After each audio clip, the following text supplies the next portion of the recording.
ভোটের মাঠে বাংলাদেশ সরকারের নজর গণভোটে আর রাজনৈতিক দলগুলোর নজর নিজেদের মার্কায়। নিজ দল ও জোটকে জয়ী করতে ফ্যাসিবাদী শক্তি আওয়ামী লীগ ছাড়া সর্বশক্তি নিয়ে মাঠে নেমেছে সবগুলো রাজনৈতিক দল। বিশেষ করে বিএনপি ও জামায়াত জোট নিজেদের বিজয়কে নিশ্চিত করতে জুলাই আকাঙ্ক্ষার ঐক্যকে ভুলে অনেকটাই কাদা ছোড়াছুড়িতে লিপ্ত হয়েছে। নিরপেক্ষতা নিয়ে প্রশ্ন উঠছে নির্বাচন কমিশন, রিটার্নিং কর্মকর্তা সহ প্রশাসনের বিভিন্ন দিক নিয়ে, যার মাধ্যমে উত্তেজনা ছড়াতে শুরু করেছে ভোটের মাঠে। সব মিলিয়ে কোন দিকে রাজনীতি, কোন দিকে দেশ, আর কোন দিকে আগামী জাতীয় সংসদ নির্বাচন ও গণভোট। দর্শক, আজকের এখন প্রকাশে আমরা সে প্রশ্নের উত্তর খুঁজব। পুরো আয়োজনে আপনাদের সাথে আছে আমি মাহমুদ রাকিব। আর আজ আমরা আলোচনার নাম দিয়েছি ভোট দৌড়। এ নিয়ে আলোচনা করতে আমাদের সাথে আছেন, আমার ডান পাশ থেকে রয়েছেন ডেমোক্রেসি ডায়াস বাংলাদেশের চেয়ারম্যান অধ্যাপক আব্দুল্লাহ আল মামুন। আমার সঙ্গে আরও আছেন প্রধান উপদেষ্টার সিনিয়র সহকারী প্রেস সচিব ফয়েজ আহমদ, এবং সর্ববামে রয়েছেন রাজনৈতিক বিশ্লেষক আলী আহমদ মাবরুর। আপনাদের সবাইকে স্বাগত। আমরা একটু শুরুতে যেতে চাই আব্দুল্লাহ আল মামুন আপনার কাছে। আজকে আমরা দেখেছি যে নির্বাচন কমিশনে এনসিপির যিনি মুখপাত্র এবং নির্বাচন পরিচালনা কমিটির প্রধান আসিফ মাহমুদ সজীব ভুঁইয়া, সাবেক উপদেষ্টা, তিনি গিয়েছিলেন। তিনি গিয়ে বলেছেন একটি দলের পার্টি অফিসে প্রশাসন সহ অনেকেই কেবলা ঠিক করে ফেলেছেন। আবার হাসনাত আবদুল্লাহ আজকে কুমিল্লায় বলেছেন আমলা আর ব্যবসায়ীদের কেবলা ধানমন্ডি থেকে পরিবর্তন হয়ে এখন গুলশান হয়েছে। এবং একই সঙ্গে আসিফ মাহমুদ আরও বলেছেন যে নির্বাচনের আগে আইনশৃঙ্খলা পরিস্থিতি হতাশাজনক, দৃশ্যমান উন্নতি নেই।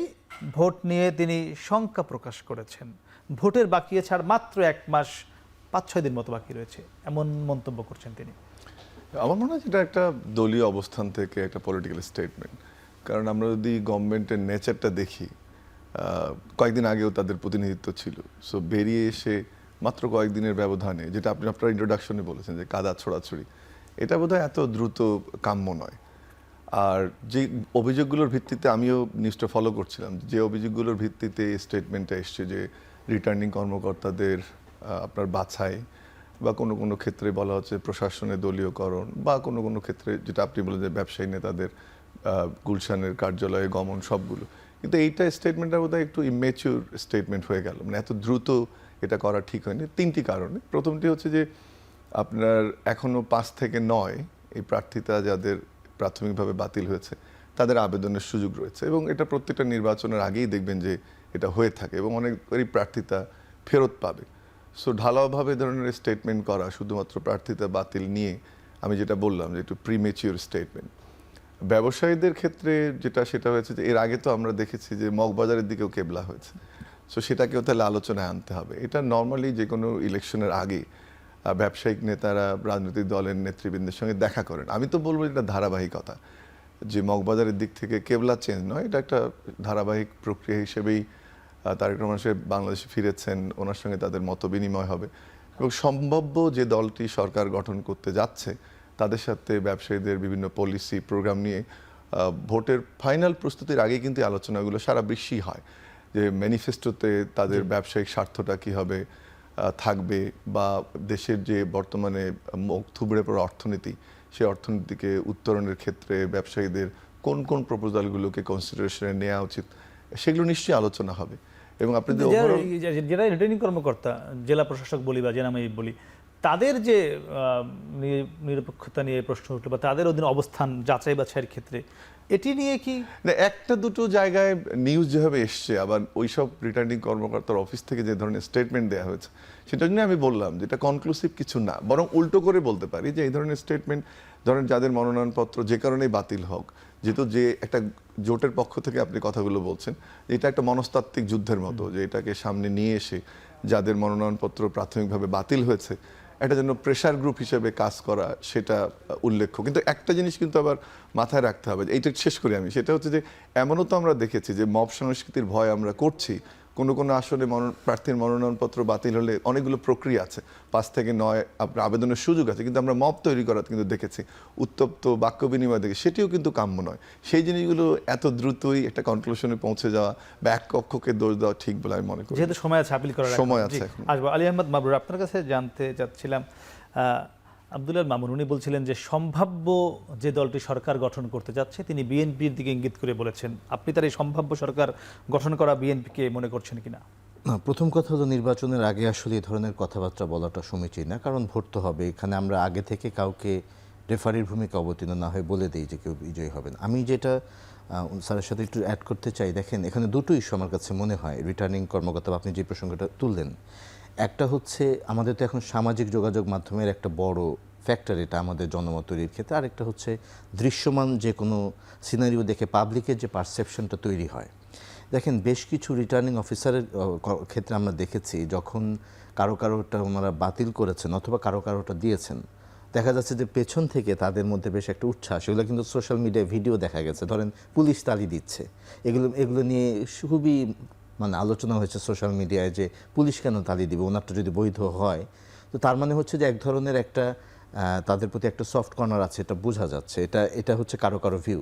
কারো ক্ষেত্রে দেখা গেছে রিটার্নিং অফিসার যারা তাদের তারা কোথায় কোন দলীয় পরিচয়কে কোথায় এখন ডিসি হয়েছেন সেগুলো আবার নিয়ে আসা হচ্ছে, এগুলো সোশ্যাল মিডিয়ার বাজ, এগুলো আলোচনা হচ্ছে। এগুলো কিন্তু এক ধরনের পারসেপশন তৈরি করে দেয় যে আসলে কি রিটার্নিং অফিসাররা কোনো একটা দলের প্রতি বায়াসড হচ্ছেন কিনা। এটা আরেকটা হচ্ছে ধরেন পাবলিক পারসেপশন। ধরেন যেটা হয়েছে, সাধারণ মানুষ তো আসলে এত কিছু বোঝে না। ধরেন বিএনপির ভারপ্রাপ্ত চেয়ারম্যান তারেক রহমান সাহেব দেশে আসার পর থেকে তাদের কাছে মনে হচ্ছে যে দ্য ওয়ে তাকে প্রোটোকল দেওয়া হচ্ছে, কিংবা যেভাবে তাকে ধরেন বেগম জিয়ার ক্ষেত্রে যেগুলো হয়েছে, এগুলো কিন্তু অনেকেই আছে রাষ্ট্রীয় প্রোটোকল এগুলো ভালো মতো বোঝে না। এই যে ধরেন ইন্ডিয়ান ফরেন মিনিস্টার আসলেন বা এই যে ব্যাপারগুলো হচ্ছে বিভিন্ন দেশের, এগুলো ভালো মতো না বোঝার কারণে অথবা নানাবিধ কারণে তাদের মধ্যে একটা পারসেপশন তৈরি হচ্ছে যে সরকার বোধহয় বিএনপিকে কিছু ফেভার দিচ্ছে। এখন এই যে এই দুটো জিনিস কিন্তু এগুলো যে পারসেপশনগুলো তৈরি হয় বা জনমতের ভিউ, এগুলো ক্লিয়ার করবে কে যে না আসলে বিষয়টা এরকম না, বিষয়টা আমরা আমাদের জায়গা থেকে ফেয়ার অবস্থানে আছি এবং আমাদের জায়গা থেকে বিষয়গুলো এই। আরেকটা হচ্ছে যেটা উনি বললেন যে আপিলের তো সুযোগ আছেই, কিন্তু আপনি ইনস্ট্যান্টলি যেটা সোশ্যাল মিডিয়া থাকার কারণে দেখা যাচ্ছে যে একই গ্রাউন্ডে কোনো একজন প্রার্থীরটা বাতিল করা হচ্ছে, আবার ওই গ্রাউন্ডেই আরেক দলের প্রার্থীরটা দেখা গেছে যে রিসিভ করা হচ্ছে। এই জায়গাগুলো নিয়ে তো একই দলে ঘটেছে, একই দলে মানে দুইটা ডিসির মনে হচ্ছে যে কোনো তাদের মধ্যে কোনো সমন্বয় নেই, অথবা প্রিন্সিপালের ক্ষেত্রে বোধহয় একরকম নিয়ম চলছে না। এইগুলোর কারণে এরকম ভিউ তৈরি হচ্ছে। আমি মনে করি আগামী নির্বাচনে এই সোশ্যাল মিডিয়ার এই ব্যাপারটা বড় ধরনের একটা গেম তৈরি করবে, এই কারণে যে এটা পাবলিক পারসেপশন তৈরিতে ভূমিকা রাখে। সো পাবলিক পারসেপশন যদি হয়ে যায় এরকম যে সরকার বায়াসড অথবা কাউকে নিয়ে আসতে চাচ্ছে, সেটা কেন তৈরি হচ্ছে, এই বিষয়গুলোকে অ্যাড্রেস করা জরুরি বলে মনে করি। জি, ফয়জ আহমেদ, আপনার কাছে জানতে চাই, কিছু তো প্রশ্ন উঠেছে। আমরা এমনও দেখেছি যে একজন প্রার্থী তিনি দুই জায়গা থেকে মনোনয়ন তুলছিলেন, এক জায়গায় বৈধ হয়েছে, এক জায়গায় বৈধ হয়নি। তার মানে কি আপনারা কেন্দ্রীয়ভাবে, আমি যদি বলি নির্বাচন কমিশন বা সরকার থেকে, এটি নিশ্চয়ই নির্বাচন কমিশনের দোষ দিয়েও লাভ নেই আগারগাঁওয়ে, এটি প্রান্তিক পর্যায়ে বা জেলা পর্যায়ে যারা কাজ করছেন তাদের কোথাও না কোথাও গ্যাপ। আপনারা কি তথ্য ঠিকমতো পৌঁছাতে পারেননি সরকার হিসেবে, নাকি সংকটটা কোথায় গিয়ে দাঁড়ালো? ধন্যবাদ আপনাকে। আমার দুই সহ-আলোচকের শুভেচ্ছা, যারা দেখছেন তাদেরও শুভেচ্ছা। আপনি এই আলোচনাটা সূত্রপাত করার ক্ষেত্রে আমাকে যখন প্রশ্ন করছিলেন, সর্বশেষ যেই এক্সাম্পলটি দিচ্ছিলেন, বেসিক্যালি জনাব মাহমুদুর রহমান মান্না, নাগরিক ঐক্যের ক্যান্ডিডেট, ওনার বিষয়টা নিয়ে, এটা আমার জন্য খুব সহজ হলো উত্তর দেওয়ার ক্ষেত্রে। তার মানে পার্টিকুলারলি ওই ইন্ডিভিজুয়ালের ক্ষেত্রে যদি কোনো আক্রোশ থাকতো, কালেকটিভ আক্রোশ যেটা ইউনিফর্মড, সরকার এই আক্রোশ নিয়ে দেয়া যাবে না, রাইট, তাহলে দুই জায়গাতে ওনারটা বাতিল হতো, তাই না? তাহলে আপনার প্রশ্ন বা আপনাদের প্রশ্ন বা যে উদ্রেক নিয়ে আলাপটা হচ্ছে, সেই উদ্রেকটা হচ্ছে একই ঘটনায় মাহমুদ রাকিবের খাতায় যে ভুল করেছে, একই ভুল উনি করার পরে মাহমুদ রাকিবের যিনি খাতা দেখেছেন তিনি ওনাকে পাসমার্ক দিয়েছেন আর উনি ওটা ফেল দিয়েছেন। এই তো রিয়েলিটি হচ্ছে এটা। এটার সহজ এক্সাম্পল হচ্ছে, আপনি একটি আইন, সে আইনের অধীনেই যাচাই বাছাই প্রক্রিয়া হয়। যাচাই বাছাই প্রক্রিয়ার ক্ষেত্রে প্রত্যেকজন ইন্ডিভিজুয়াল অর্থাৎ রিটার্নিং অফিসার যারা আছেন তারা এই যাচাই বাছাইটা করেন। তারা এক একজনের ব্যক্তিগত দৃষ্টিভঙ্গি এক এক রকম থাকে। একই আইনে একই অপরাধে একাধিক জাজ এক এক সময় এক এক রকম জাজমেন্ট দেন। জি, এটা জাজের উপর নির্ভর করে অনেক ক্ষেত্রে। সুতরাং আপনি নীলফামারীতে যেই ঘটনা ঘটেছে, একই অপরাধে ফেনী জেলায় সেই ঘটনা ঘটেনি, এর মানে যেই নীলফামারীর যেই ব্যক্তি ভিকটিম হয়ে গেছেন মনে করছেন, তারটা বাতিল হয়ে যাওয়ার ফলে ফেনী জেলায় যেটা ঘটেনি এটা ওনার জন্য একটা অ্যাডভান্টেজ তৈরি করলো। উনি এই রেফারেন্স নিয়ে কিন্তু যখন আপিল করবেন সেটাতে রেফারেন্স হিসেবে শো করতে পারবেন। সুতরাং আপনার এই জায়গায় যেটা হয়, প্রত্যেকজন রিটার্নিং অফিসার যেহেতু আলাদা আলাদা মানুষ, ওনারা আলাদা আলাদাভাবে চিন্তা করেন। কোনো টিচার খাতা দেখার ক্ষেত্রে খুব কঠোর থাকেন, কোনো টিচার খুব নমনীয় থাকেন। আমরা স্কুল, কলেজ, ইউনিভার্সিটি সব জায়গায় দেখেছি। একজন শিক্ষক আছেন, উনিও জানেন। সো আপনি একই প্রশ্নের উত্তর লেখার পরেও এক এক শিক্ষক আপনাকে এক এক রকম মার্ক দেয়। কিন্তু এই যে একজন এই জায়গায় কর্মকর্তাকে আপনারা সঠিক আইনটি শেখাতে পারেননি, আমি আপনার প্রশ্ন পরিষ্কার এবং আমার উত্তরও পরিষ্কার। আপনি যদি বুঝতে পারেন কথা হচ্ছে, আলোচনা হচ্ছে, রিটার্নিং অফিসার আলোচনা হচ্ছে, ধরেন আপনি ভাইয়ের এক্সাম্পল, একজন পুলিশ হাততালি দিয়েছে, এটা নিয়ে প্রচুর আলোচনা হচ্ছে। দেখেন ইনসিডেন্টই একটাই, এই ধরনের ইনসিডেন্ট আরো দুইটা নাই। এখন নানান কারণে আমরা বিষয়টাকে খুব সুনির্দিষ্ট জায়গায় আলোচনা না করে এটাকে জেনারেলাইজ করে একটা পলিটিক্যাল অ্যাডভান্টেজ নেওয়ার চেষ্টা করছি। আপনার হাতে স্টিল টাইম আছে। ফেনীর রিটার্নিং অফিসার যেই কাজটি করেননি, ফেনী বলতে আমি জাস্ট উদাহরণ হিসেবে বলছি, ফেনীর রিটার্নিং অফিসার যেই কারণে একজনের নমিনেশন পেপারকে বৈধ ঘোষণা করেছেন, আর একই জিনিস হওয়ার পরে যখন দিনাজপুরের জনেরটা অবৈধ হয়ে গেছে, that is the advantage for Dinajpur candidate, তাই না? সুতরাং জাজেরা যখন তার রায় দেওয়ার আসনে থাকেন, এই সমস্ত ক্ষেত্রে রিটার্নিং অফিসার একজন জাজের ভূমিকায় থাকেন। সেক্ষেত্রে আপিল করার বিধান থাকে এই জন্যই, যদি কেউ সংক্ষুব্ধ হয়। এখন আপনি আপিল করেন, সেই জায়গায় কিন্তু দেখবেন এক একটা কেসে এক এক রকম রায় আসবে না, বিকজ ওই জায়গায় যে আপিল বোর্ড থাকে, কালেক্টিভ একটা জাতীয় নির্বাচনে আপিল বোর্ড, মানে প্রধান নির্বাচন কমিশনারের নেতৃত্বে ফুল কমিশন একটা আপিল বোর্ড হয়। সেই আপিল বোর্ডে আপনি দেখবেন যে সবগুলি সিদ্ধান্ত একই রকম আসবে, কারণ তখন একই মানুষেরা বসে সিদ্ধান্ত নিয়ে সিদ্ধান্তে আসবে। একটা প্রশ্ন আমি একটু আসবো। এনসিপির মুখপাত্র বলেছেন যে নির্বাচনের আগে আইন শৃঙ্খলা পরিস্থিতি এখনো হতাশাজনক, উন্নতি হয়নি। আবার জামাত তাদের নির্বাহী পরিষদের বৈঠক শেষে বলেছে দেশে অবাধ, সুষ্ঠু ও নিরপেক্ষ নির্বাচনের পরিবেশ এখনো সৃষ্টি হয়নি। বিএনপি ধরনের মন্তব্য এখনো করে। এটিকে আপনারা, এই কথাগুলিকে আমি টু সাম এক্সটেন্ট খুব পজিটিভলি দেখি। পজিটিভলি এভাবে দেখি যে সরকার বলেন, ইলেকশন কমিশন বলেন, এদের উপরে না প্রতিনিয়ত পলিটিক্যাল পার্টিগুলির প্রেশার রাখা উচিত। না, সেটা তো একটি রাজনৈতিক বক্তব্য হয়ে গেল। আসলে কি অবস্থা, আসলে কি অবস্থা, পরিবেশ ভালো, আসল অবস্থা আপনাকে খুব ইন্টারেস্টিং জিনিস শেয়ার করি। অপরাপর কয়েকটি বড় ঘটনার কারণে আমরা একটা জিনিস ওভারলুক করে গেছি। বাংলাদেশের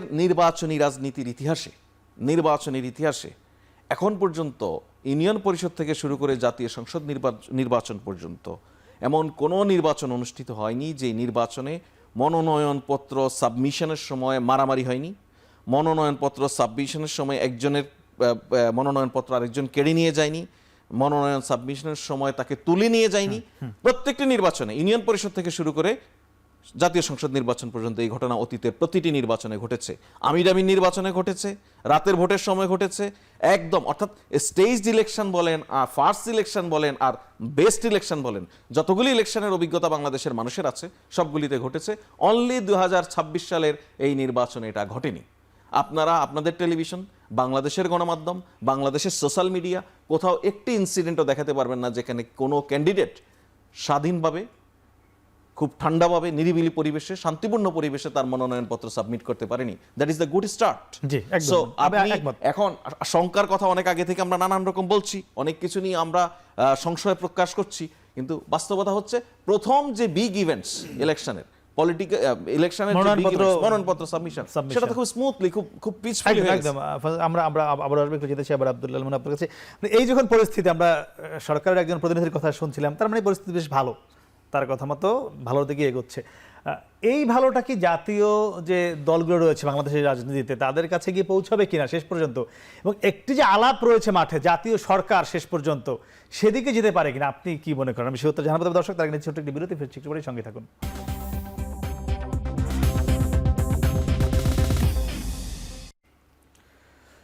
ফিরলাম বিরতির উপরে, কথা বলছিলাম সমসাময়িক বিষয় নিয়ে। আজকের আলোচনার বিষয় ভোট দৌড়। আমরা ছিলাম আব্দুল্লাহ মামুন আপনার কাছে।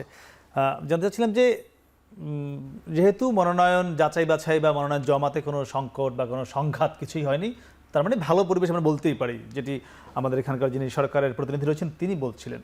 তো এই ধারাবাহিকতা অব্যাহত রেখে একটি যদি এই সংঘাত বা সব কিছু মিলিয়ে সমঝোতার দিকে যেতে পারে কিনা, জাতীয় সরকারের দিকে যেতে পারে কিনা, বিএনপি, জামাত, এনসিপি মিলে, এমন একটি কথা সোশ্যাল মিডিয়াতে বা রাজনীতির মাঠে আলোচনা রয়েছে, এটি আপনার কি মনে হয়? আমি তো মনে করি প্রথম যে জুলাই আন্দোলনের যে স্পিরিট বা তারও আগে স্বাধীনতার যে আমাদের চেতনা স্পিরিট যেটাকে বলি, এটা তো তার বিপক্ষে চলে গেল। আপনি তো গণতন্ত্রের কথা বলছি, মানুষ রাস্তায় নেমে আসছে মূলত গণতন্ত্রের জন্য।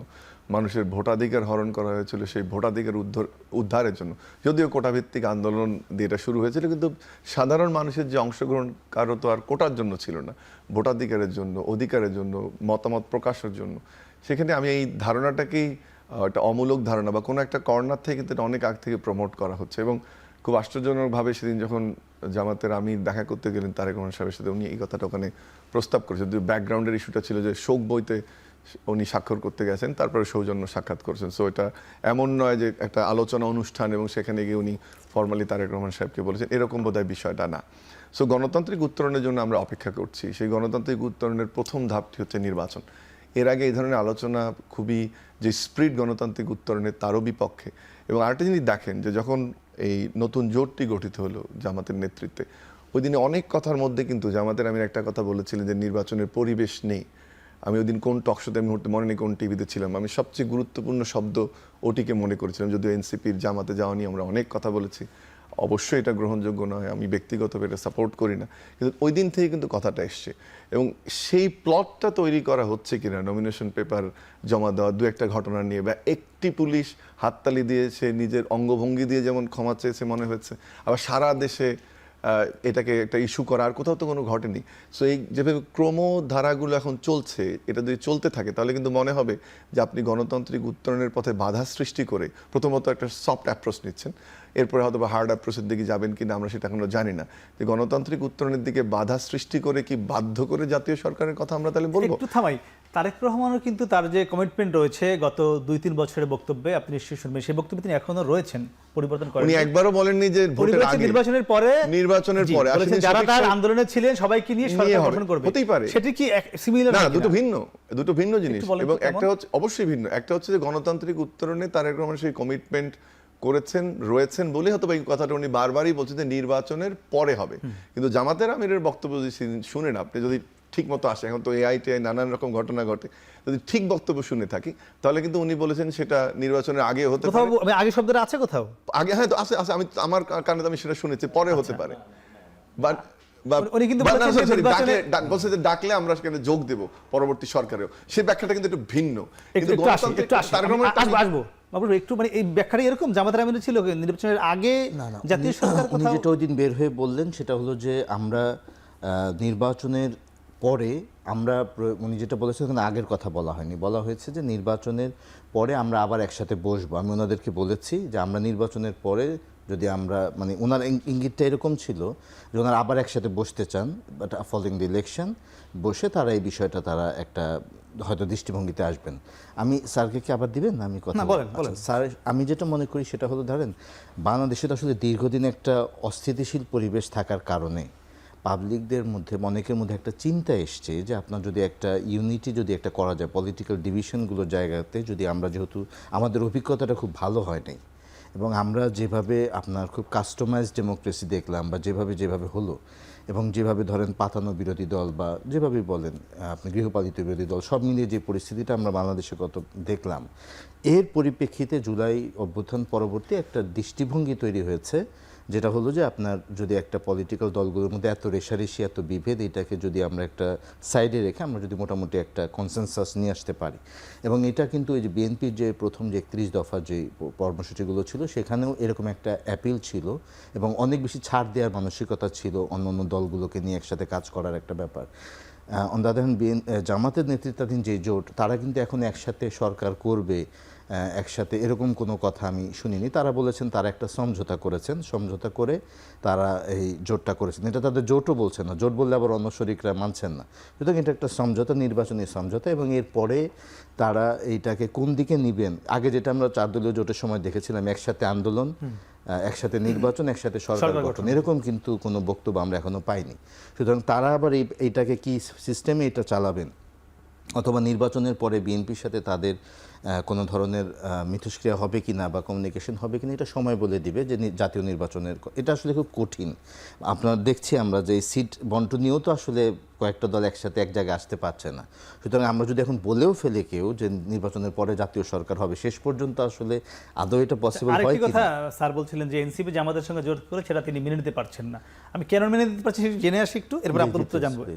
না, এই মেনে নিতে পারছেন একদম খুব সিম্পল। সেটা হচ্ছে যে আপনি সেকেন্ড রিপাবলিকের কথা আমরা শুনেছি, স্বাধীনতা বিরোধী বক্তব্য শুনেছি। দেখেন জামাতের মুক্তিযুদ্ধের যে ভূমিকা, এই ভূমিকা একটা ফুল স্টপ।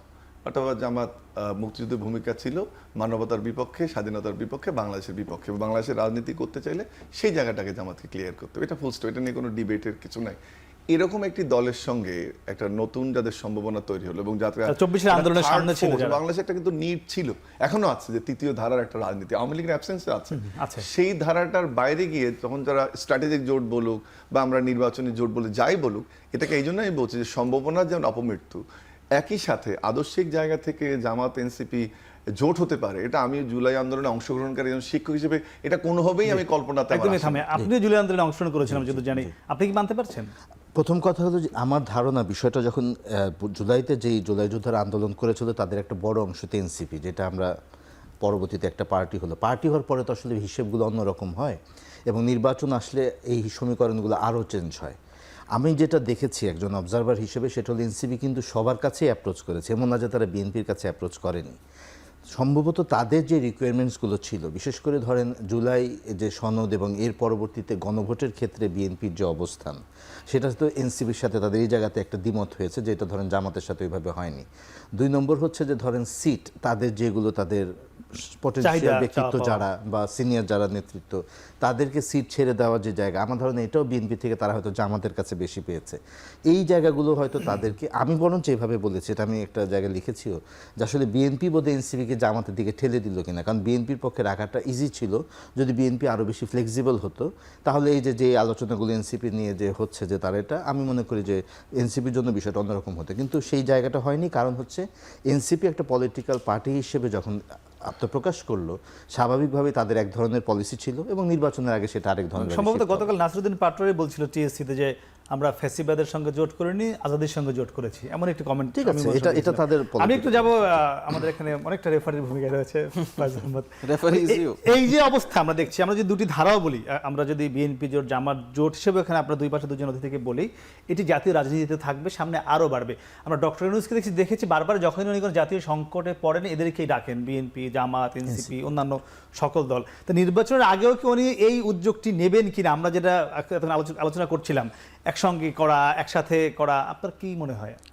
তার সঙ্গে থাকেন আপনি কি মনে করেন যে প্রফেসর ইউনূস রাজনৈতিক দলগুলিকে ডেকে ওনাদেরকে বসিয়ে বুঝিয়ে বলে দিবে যে আপনারা মিলেমিশে যান, একসঙ্গে ইলেকশন করার দরকার নেই, ভাগাভাগি করে নেন? তা তো হয় না। জানি না, আমি মাঝে মাঝে ডাকেন তো দেখি। আমরা যদি আপনি এই পয়েন্টার ভিউ থেকেও বলেন যে নানান সংকটে ওনাদেরকে ডাকেন, তাহলে আমরা সবাই প্রত্যাশা করি এমন কোনো সংকট তৈরি না হোক যে সংকটের কারণে সবাইকে ডাকতে হবে। কি মনে হচ্ছে সংকট থেকে যাচ্ছে কিনা? আদারওয়াইজ প্রফেসর ইউনূস তার কাজ পরিচালনার ক্ষেত্রে প্রতিনিয়তই পলিটিক্যাল পার্টিগুলির সঙ্গে প্রকাশ্য অপ্রকাশ্য যোগাযোগ আছে, এটা শুরু থেকেই আছে। আর ধরেন আপনার যে প্রশ্নটা মাঝখানে করলেন, কি মনে হচ্ছে সংকটের, ধরেন গভীর সংকটের দিকে গেলেও, যেহেতু আমি সরকারের চাকরি করি, আমি বলবো না কোনো সংকট নাই, এটা রিয়েলিটি। সংকটের দিকে যাচ্ছে কি না এটা আমরা দৃশ্যত দেখতে পাই। খুবই অনেস্টলি বলি যে আমরা তো একটা জয়ফুল ইলেকশন এখন পর্যন্ত দেখতে পাচ্ছি, তাই তো এখন পর্যন্ত কোথাও কি কোনো মানুষের যে রেসপন্স, আপনি যদি শুধু পার্টিকুলারলি এভাবে চিন্তা করেন যে বাংলাদেশের ইতিহাসে প্রথমবারের মতো পোস্টাল ব্যালটের মাধ্যমে আমাদের প্রবাসীরা যেই তাদের ভোটাধিকার প্রয়োগের একটা সুযোগ পাচ্ছেন, সেই সুযোগটা যতজন, আমি যেটা বলি যে এই সুযোগটা হচ্ছে প্রথমবার হচ্ছে এবং এটাকে পাইলট হিসেবে দেখতে হবে। এই বিবেচনায় পাইলট যে অনেক প্রবাসী চেষ্টা থাকা সত্ত্বেও, ইচ্ছা থাকা সত্ত্বেও ঠিক এই প্রক্রিয়ায় যুক্ত হতে পারেননি, তাদের একটা মনে কষ্ট আছে। আবার এটা ওভারঅল প্রবাসীদের দাবির ভিত্তিতে হয়েছে এবং প্রফেসর ইউনূস দায়িত্ব নেওয়ার পর থেকেই প্রবাসীদেরকে ভোটার তালিকায় বা ভোটদান প্রক্রিয়ার মধ্যে সম্পৃক্ত করার চেষ্টা করেছেন, সেটা বাস্তবায়ন হচ্ছে। সেক্ষেত্রে এটা ভবিষ্যতে ইভেন শুধু বাংলাদেশ নয়, এখন বাংলাদেশের এই প্রক্রিয়াটাকে আমাদের নেপাল, শ্রীলঙ্কা তারাও মনিটর করছে, তারা আমাদের প্রক্রিয়াটাকে বেশ পছন্দ করেছে। তারা মনে করছে তাদেরও যেহেতু বড় একটা ডায়াসপোরা কমিউনিটি আছে, প্রবাসী প্রচুর লোক আছে, তাদেরকেও ভোটাধিকার প্রয়োগের প্রক্রিয়ার সঙ্গে সম্পৃক্ত করার ক্ষেত্রে এই আইডিয়াকে কাজে লাগানো যায় কিনা তারা সেটা দেখার চেষ্টা করছে। সুতরাং এটা একটা ভালো রেসপন্স। আপনি মানুষ দেশে বসে, বিদেশে বসে, সব জায়গা থেকে। এখন আনফর্চুনেটলি কি হয়, আমরা ভোট বলতে যেটা বুঝি যে রাস্তায় দুদিক থেকে দুই দলের মিছিল আসবে, সংঘাত লেগে যাবে, হ্যাঁ মারামারি পোস্টার হবে, থাকবে, পোস্টার তখন নাই মাঠে। So, এই সমস্ত কিছু কারণে আপনার কাছে মনে হচ্ছে বুঝি এই কিছুই হচ্ছে না। আর এটা হচ্ছে বাস্তবতা, এটা হচ্ছে বাস্তবতা। এই যে আমরা এই ঘরে বসে এখন 4 জন মানুষ আছি, কথা বলছি, আমাদের মধ্যে প্রত্যেকের মতে কিছু দ্বিমত থাকতে পারে। একদমই। এই দ্বিমত নিয়ে আমরা আবার এই ঘরের বাহিরেও যাব, গেলে আমরা এতটুকু রেসপেক্ট তো আমরা একজন অন্যজনের প্রতি রাখবো, ঠিক আমরা কতটা রিয়্যাক্ট করব, তাই না? সো যেই পলিটিক্যাল পার্টিগুলি এই গত 16-17 বছরের গণতান্ত্রিক পুনরুদ্ধারের আন্দোলনে সরাসরি সম্পৃক্ত ছিল, সেখানে জামাত বলেন, সেখানে অপরাপর রাজনৈতিক দলগুলি বলেন, নবগঠিত এনসিপি বলেন, এদের তো এক ধরনের চেহারার দিকে তাকানোর পরে আন্ডারস্ট্যান্ডিং তৈরি হয়। তার চেয়েও বেশি বলি, আমি যদি প্রান্তিক পর্যায়ের আমাদের রাজনৈতিক কর্মী নেতাকর্মীরা যারা আছেন, তারা একই সঙ্গে ধান খেতে লুকিয়েছেন, পাট খেতে লুকিয়েছেন, একই সঙ্গে জেল খেটেছেন, একই সঙ্গে মরেছেন। একদম। সুতরাং আপনার কি মনে হয় এত দ্রুত তারা এতটা, তারপরেও যে কিছু ঘটবে না, তারপরেও যে কিছু ঘটে না তা নয়, কিন্তু ওভারঅলি যদি আমি চিন্তা করি, এত দ্রুত দুই ভাই একেবারে সাংঘর্ষিক, আমরা পারিবারিকভাবে সেটা হওয়া খুব ডিফিকাল্ট। এই অন্তর্বর্তী সরকারের আরেকটি সবচেয়ে বড় চ্যালেঞ্জ, যেটি কিনা আপনারা দফায় দফায় মাসের পর মাস ঐক্যমত কমিশন গঠন করে বৈঠক করেছেন, গণভোট। মানে কি মনে হচ্ছে গণভোট নিয়ে কি মানুষ আদৌ, আমি একটু আসবো ফাজ ভাই, মানে মানুষের কি আদৌ আকাঙ্ক্ষা আছে বা প্রান্তিক পর্যায়ে মানুষ জানছে কিনা আদৌ যে গণভোট একটা ভোট হবে যেখানে হা ভোট না ভোট হবে? আপনার কাছে কি মনে হয়? আমি সে উত্তর জানবো। দর্শক, তার আগে ছোট্ট একটি বিরতি, ফিরছি একটু পরে, সঙ্গে থাকুন।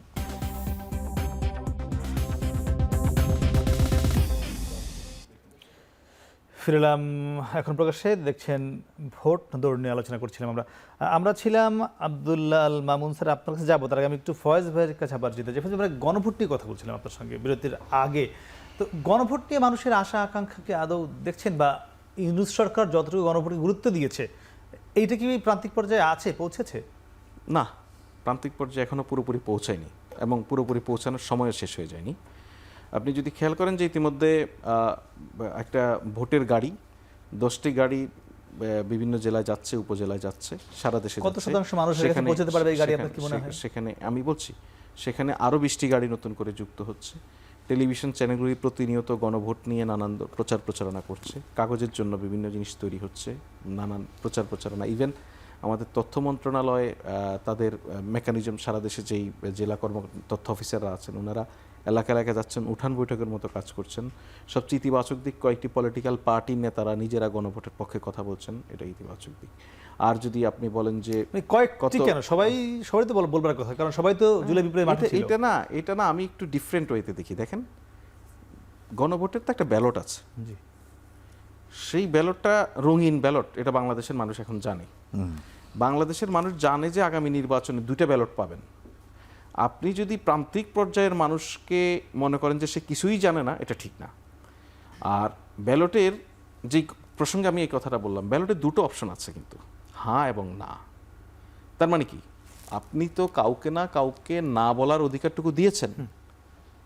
কোনো পলিটিক্যাল পার্টি যদি দলগতভাবে মনে করে যে আমি এই সংস্কার চাই না, হতে পারে না? অবশ্যই পারে, স্বাধীনতা আছে, মানে তার মনে করে যে যা আছে তাই থাকবে, সে ন্যায়ের প্রচারণা করবে না, তাকে এই অধিকার দিবেন না? অবশ্যই। রিস্ক ইজ হোয়াট, যে স্পিরিটের মধ্য দিয়ে আমরা এই জুলাই সনদে পর্যন্ত এসেছি, যে ডিসকাশনের মধ্য দিয়ে এই কাগজ ফর্মুলেট হয়েছে, যেই রক্তের দাগ থেকে একটি রঙিন ব্যালট আমরা পাচ্ছি গণভোটের জন্য, আপনি সরাসরি না বললে আপনার যে দলীয় প্রতীক আছে সেটাতেও না পড়তে পারে, গণভোটে হয়তো হ্যাঁ পড়বে। এই রিস্কটা আছে পলিটিক্যাল পার্টি। ভালো একটা টার্ম বলেছে ফাইজ ভাই, রক্তের দাগ থেকে রঙিন গণভোটের ব্যালট। খুবই সুন্দর। আপনার কাছে কি মনে হয় এই রক্তের দাগের রঙিন ব্যালট কি পৌঁছাচ্ছে প্রান্তিক পর্যায় পর্যন্ত? সত্যি কথা কি, সরকার তো সরকারের তরফ থেকে চেষ্টা করছেন, যেটা মাননীয় প্রেস সচিব বললেন যে 10টি গাড়ি ছিল, আরও 20টা গাড়ি ওনারা অ্যাড করছেন, সেটা তাদের জায়গা থেকে। কিন্তু আমি মনে করি এটা প্রান্তিক পর্যায়ে পৌঁছানোর জন্য রাজনৈতিক দলগুলোর আরও সক্রিয় ক্যাম্পেইন করা দরকার। সেটা দিয়ে তো ওনাদের বলে লাভ নেই, এটা তো পলিটিক্যাল দলগুলোকে করতে হবে। এবং রাজনৈতিক দলগুলো, যেটা হয়েছে সেটা হলো যে আসলে ওই যেটা জামাতের এক সময় দাবি ছিল, সেটা হচ্ছে একই দিনে যেন গণভোট এবং ইলেকশন না হয়। এটার যেটা হয়েছে, যেটা একই দিনে হওয়ার কারণে যেটা হবে এখন, সেটা হচ্ছে যে আপনার প্রার্থীরা তাদের ন্যাচারাল, আপনি নিজেও দেখবেন, ধরেন এই যে যারা স্বতন্ত্র করছে অথবা দলীয় ক্যাম্পেইন করছে, তাদের কারো মুখে কিন্তু আমি তাদের ক্যাম্পেইনের ঊর্ধ্বে উঠে তারা গণভোটের ক্যাম্পেইন করছেন এরকম দেখি নাই। বা সম্ভব কি না, কি মনে হয় মানে এটা বাস্তবতা আমার কি? কাছে ন্যাচারালি মানুষের যে হিউম্যান সাইকোলজি, আমার মনে হয় যে এটা সম্ভব না। সে তো আগে নিজেকেই ফোকাস করবে, নিজেকেই সে প্রমোট করবে, এটাই স্বাভাবিক।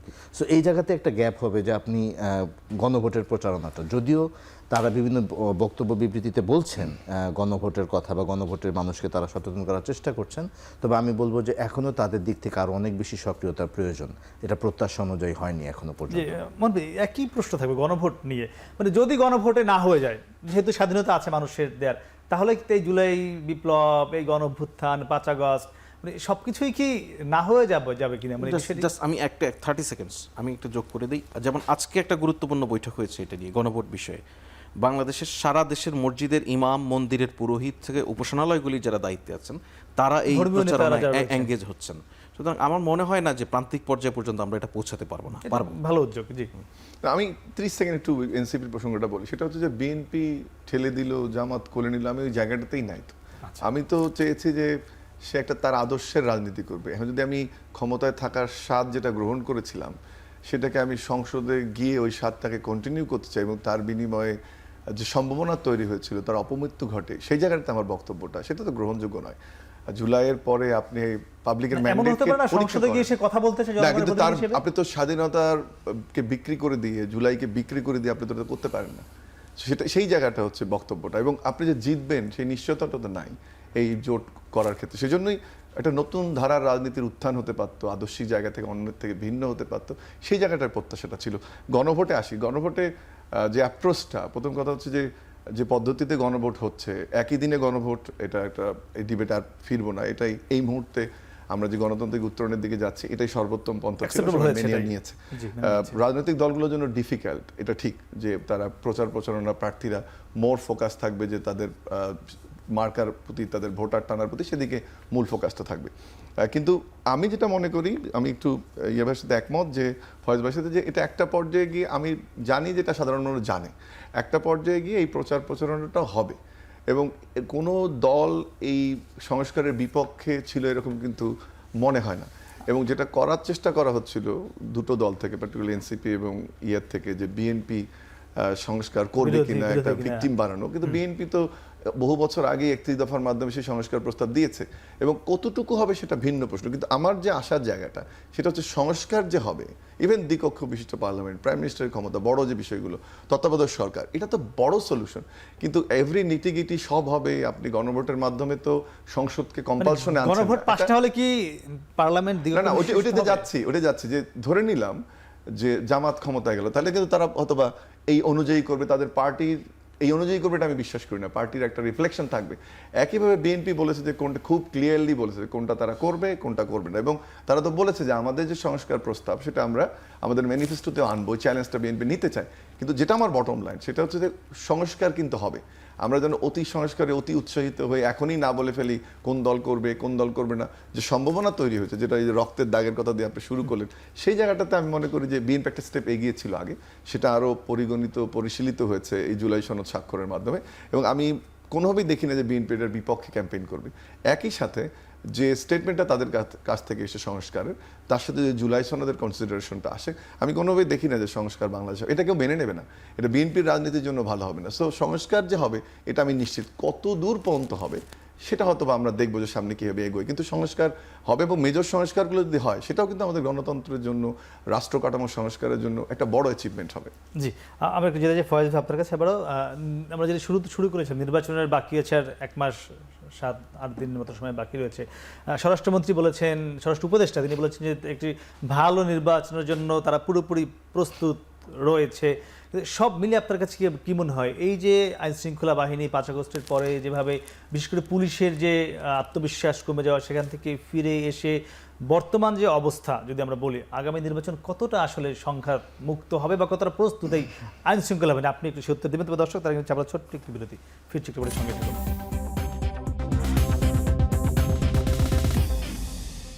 ফিরলাম বিরতির কথা বলছিলাম ভোট দৌড় নিয়ে। আমরা ছিলাম ফয়েজ আহমদ। আপনার কাছে জানতে চাচ্ছিলাম যে আইন শৃঙ্খলা বাহিনীর এখনকার যে অবস্থা, বিশেষ করে ভোটের তো পুলিশের একটি অনেক বড় দায়িত্ব থাকে, অন্যান্যরাও থাকে, পুলিশের দায়িত্বটা বেশি থাকে, তো তাদের যে আত্মবিশ্বাসের অবস্থাটা কোথায় আমি জানি না, আপনি হয়তো ভালো বলতে পারবেন। আমরা যদি 2-3টি উদাহরণের কথা বলি, আমরা গাজীপুরে দেখলাম জুলাইয়ের একজন আন্দোলন কর্মী তাহরিমা সুরভি, তাকে যেভাবে গ্রেফতার বা পরবর্তী যে আমরা সবই দেখলাম, প্রশাসন বা বিচারালয়, সেটি আমরা দেখলাম। ওসমান হাদির যে হত্যাকারীকে গ্রেফতার করতে পারা না পারা, দেশ থেকে পালিয়ে যাওয়া, সব কিছু মিলে আইন শৃঙ্খলা বাহিনীর যে সক্ষমতা নিয়ে প্রশ্ন রয়েছে এদেশের মানুষের, তারাই নির্বাচন কতটা ভালোভাবে উঠাতে পারবে, কি মনে করছেন, আপনার প্রস্তুতি কি?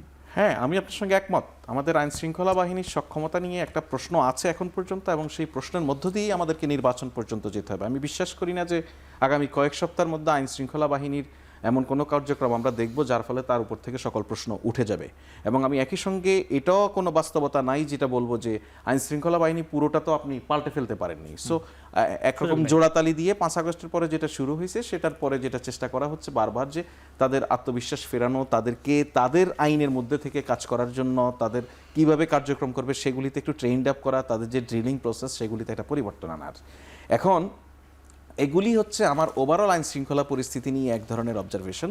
আবার আপনি যদি নির্বাচনের সময়কার আইন শৃঙ্খলা পরিস্থিতি নিয়ে বলেন, মানে এটা খুবই ভেরি ফ্র্যাঙ্ক যে আপনি ব্যক্তিগতভাবে প্রচুর ইলেকশন কভার করেছেন, আপনার অভিজ্ঞতা আছে, আমার নিজের অভিজ্ঞতা আছে। ইলেকশন কখনোই আইন শৃঙ্খলা বাহিনী সুষ্ঠু করতে পারে না।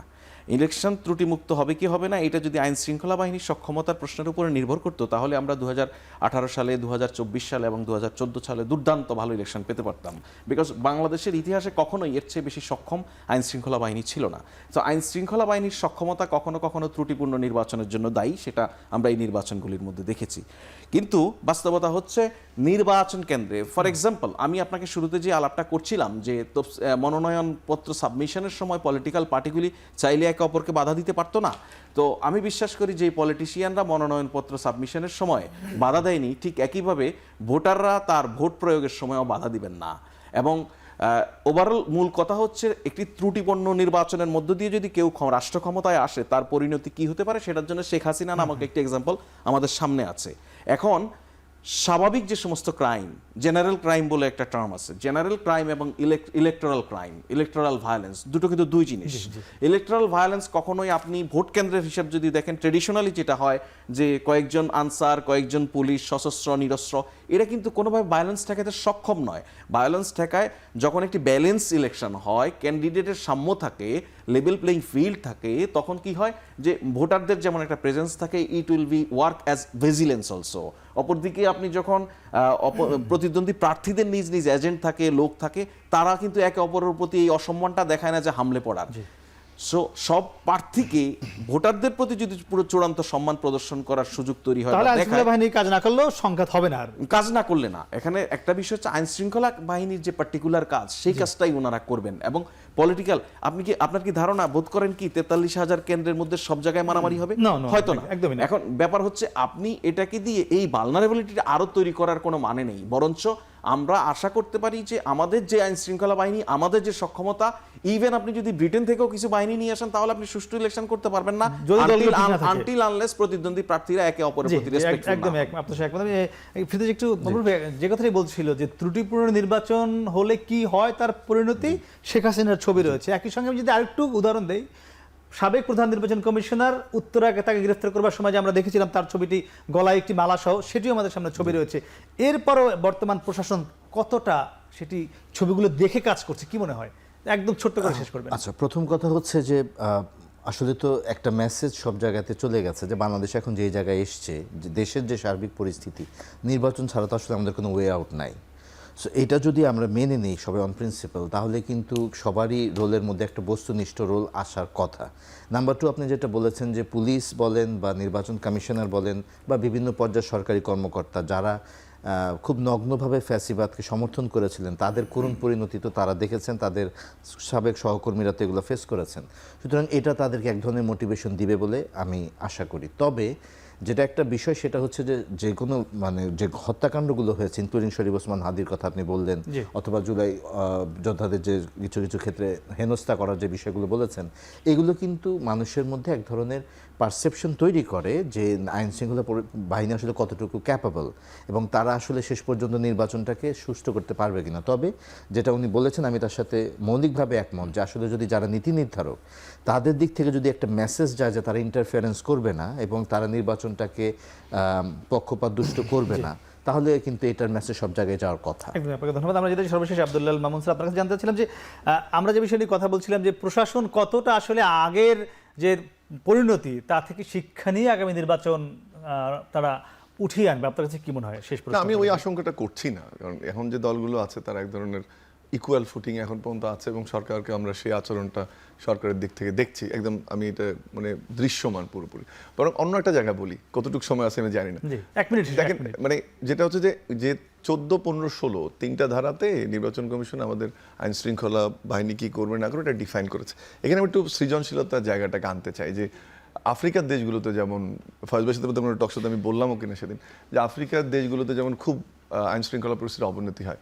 যেমন ঘানা অ্যাকর্ড করেছিল লাস্ট ইলেকশনে, ঘানাতে যে রাজনৈতিক দলগুলোই ঠিক করেছে যে আমরা সরকারকে সাহায্য করবো। এখানে ফয়েজ ভাই যে কথাটা বলার চেষ্টা করলেন যে সরকারকে সহায়তা করতে হবে নির্বাচন ঠিক করার জন্য। কেনিয়াতে যেমন করেছে যে আপনার শান্তি চুক্তি করেছে, যে দলগুলো প্রত্যেকটা কনস্টিটিউয়েন্সিতে একটা শান্তি চুক্তি করেছে। শান্তি চুক্তির আওতায় তারা বলছে যে আমরা ভোট কেন্দ্রে যাই থাকুক আইন শৃঙ্খলা বাহিনী, কিন্তু আমরা এটাকে এনশিওর করবো। তৃতীয় আরেকটা উদাহরণ, যেহেতু পুলিশের কথাটা বারবার আসতেছে, 10 সেকেন্ড, যে ইউক্রেনে আমরা জানি যখন লাস্ট ইউনুকোভিচ সরকারের পতন হলো, তাদের পুলিশ বাহিনীর নাম ছিল তখন বারকুট, যারা অত্যাচার করেছিল, নির্যাতন করে, তারা কিন্তু পুরোপুরি তারা সরিয়ে ফেলতে পেরেছিল, বিপ্লবীদেরকে সামনে এনেছিল এবং ট্রেনিং দিয়ে দ্রুত রিকভার করতে পেরেছে। সেটা আমরা আনিনি। কিন্তু ওভারঅল আমি যদি দেখি, উল্টো কথাটাও বলি, আমরা অবশ্যই কিছু কিছু হত্যাকাণ্ড, কিছু কিছু ঘটনা ঘটছে, কিন্তু আপনাদের ক্রাইমের প্রথম দিকে যে সিচুয়েশন এটা কিন্তু কমে এসেছে। সো আমরা এটা একটা প্রোপাগান্ডা, কিন্তু তার সাথে অবশ্যই সরকার এবং রাজনৈতিক দলগুলো একসাথে কাজ করবে এবং আশা করি যে 12 তারিখে একদম আমরাও সেই প্রত্যাশাই করি যে আগামী নির্বাচন সংঘাত মুক্ত হোক, সকল যে আগের নির্বাচনগুলোর যে রেকর্ড রয়েছে সেগুলো থেকে বাংলাদেশের একটি সংঘাত মুক্তভাবে ভালো নির্বাচন হোক, 24-এর যে জুলাইয়ের আকাঙ্ক্ষা সেটি পূর্ণ হোক। আপনাদের তিনজন অসংখ্য ধন্যবাদ। দর্শক কথা বলছেন তিনজন অতিথির সঙ্গে, তারা একটি বিষয়ে একমত ছিলেন যে আগামী নির্বাচন যাতে সংঘাত মুক্তভাবে জুলাইয়ের যে আকাঙ্ক্ষা, সেই আকাঙ্ক্ষা এই ভোটের মাধ্যমে বাংলাদেশে প্রতিষ্ঠা হোক, সেই প্রত্যাশায় শেষ করেছি। শুভরাত্রি।